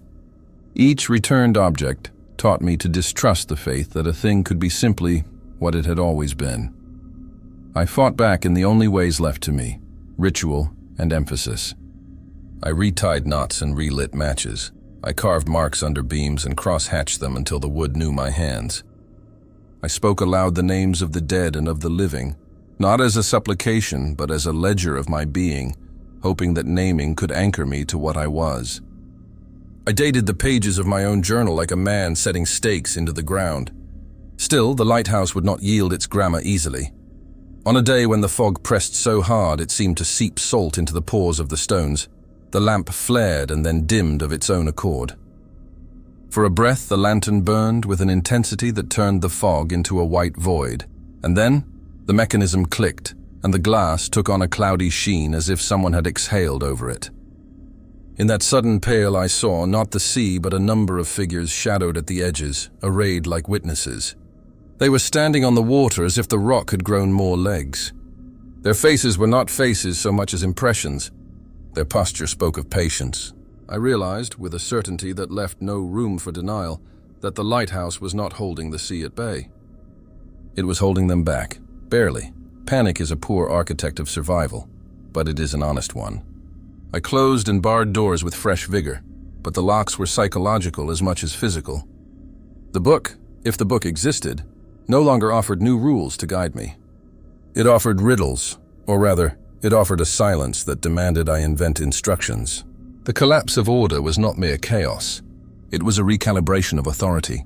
I could not rely on the rules to issue commandments I could follow. I had to invent my own law in response, and invention falters under pressure. The irony was bitter. The lighthouse, built to provide certainty to sailors, had become a temple of uncertainty for me. Where once there had been a clear division, light and dark, inside and outside, rule and transgression, now boundaries bled. The lamp could no longer be the only anchor. I found myself stealing moments of normality, tea boiled at noon, a shirt folded with obsessive care, to build islands of habit the sea might ignore. And still, the sea waited. The watchers learned the patterns of my invention. They catalogued my improvisations and used them to refine their pressure. Each time I declared an invention as new law, the ledger responded with a test to see whether that law would hold. The collapse of order was not a single event. It was a process of replacing one authority with another. This time, an authority that operated like weather, persistent, eroding, and indifferent. There came a night when the manual, in whatever form it now took, showed up again, not as text, but as a smudge on the desk, a single long line, like a cut through paper. I did not know whether that line meant something to obey or whether it was merely decoration. I felt the unbearable impulse to interpret it, to decide whether it was a route, a horizon, or a wound. The act of deciding felt like a surrender and a defiance at once. Order had collapsed, but the need for it had not. The irony was a cruel tutor. I learned to keep tiny laws, private liturgies that no ledger could dictate. The exact number of knots on a rope, the sequence in which I stacked tins, the quiet manner I used to say my own name at dawn. These small things became talismans against a world that had turned its own grammar against me. The lighthouse once seemed a place where I tended a light for the world. Now it felt as if I tended rituals for the lighthouse itself, as if keeping faith with the mechanism of survival required me to be faithful to nothing but my own small and brittle logic. The collapse of order did not free me. It left me to improvise in a room whose dimensions kept narrowing. When the fog finally thinned for a time, and the horizon returned like a bruise easing, I climbed to the lantern room and stood among the glass and the beam. There was a hollow victory in the light cutting through the air. The world looked ordinary enough for a breath, and I felt the illusion of normalcy like a balm.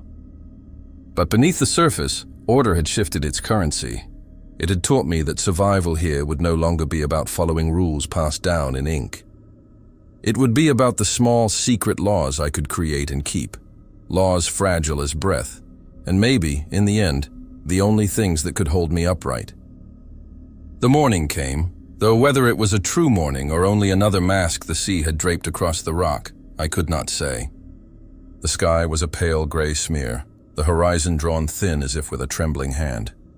The lamp still burned, but it no longer felt like my doing. It glowed with a stubborn independence, as if it had decided it no longer needed me. I descended the spiral stairs, every step hollow. My body ached from days without proper sleep, from nights of bracing against knocks, from hours bent over the journal that no longer held words I could trust. When I reached the keeper's quarters, I found the desk bare. The rule book, which had been my torment and my tether, was gone. Not misplaced, gone, like it had never existed. The drawer I had once locked it inside was empty, the wood damp with salt as if the sea itself had reached through the walls to claim it. Without the book, the tower felt naked. The rules had been cruel and contradictory, but they had been something. Now there was nothing to hold to except the echo of their commands inside my head. My lips moved without meaning, whispering them like prayers that had lost their God. Do not open. Do not look. Do not let the light die. The sea lay calm that day, deceptively calm. Its surface was smooth, unbroken, reflecting the dim light like a sheet of glass. But as I watched it from the lantern room, I knew it was not rest. It was waiting. 1,000 eyes might have been beneath that stillness, closed now but ready to open the moment I faltered. I tried to eat. The bread was stale, the canned fish metallic, but I forced it down. Hunger was another weakness they would exploit. I told myself I had survived. Another night, another cycle. I told myself the dawn meant victory. But the words tasted false, brittle in my mouth, because the silence did not feel like relief. It felt like illusion. The tower was too still. The walls did not creak. The glass did not hum. The air itself seemed to hold its breath. I moved through rooms that felt unfamiliar, as though I had stepped into a replica of my own life. A facsimile crafted by hands that did not quite understand what human living was meant to look like. At midday, When I should have felt the sun's warmth through the slit windows, the light remained colorless. No warmth reached me. The shadows fell in directions that made no sense, crossing themselves, refusing to behave. I caught my reflection in the lantern glass, and for a moment it did not move when I did. My breath stuttered in my chest. The thought came unbidden. Perhaps I did not survive the night at all. Perhaps this is the aftermath. Perhaps this is what they meant by mercy. The rules had reset. I could feel it, though no ink spelled them out. The tower was clean of words, but the expectation remained. Tonight the cycle would begin again. Knocks, voices, flickers, eyes. The sequence might shift, the order might change, but the pattern was eternal. And I was only another keeper caught in the wheel, destined to turn until I broke, until the sea finally claimed me, as it had claimed the last. I sat at the desk until dusk fell, my hands folded uselessly in my lap. I thought of the men who had come before, their frantic ink, their unfinished sentences. I wondered if any of them had ever escaped. If escape was even a possibility, or only another illusion crafted to keep us moving through the cycle. When the first low cry of a gull reached through the fog, I startled. It was the first natural sound I had heard in days. For a moment, hope flared. Raw, fragile hope that perhaps I had endured long enough to outlast the trial. Perhaps morning was real this time, but the gull's cry bent strangely at the end, breaking into a note that was not a bird at all. It was a voice. My name, stretched and twisted into the sky. I slammed the shutters closed, heart pounding. The lamp flared behind me, burning bright and merciless. Dawn had come, or something wearing dawn's face, and I knew, with the kind of certainty that leaves no room for denial, that the cycle had not ended. It had only begun again.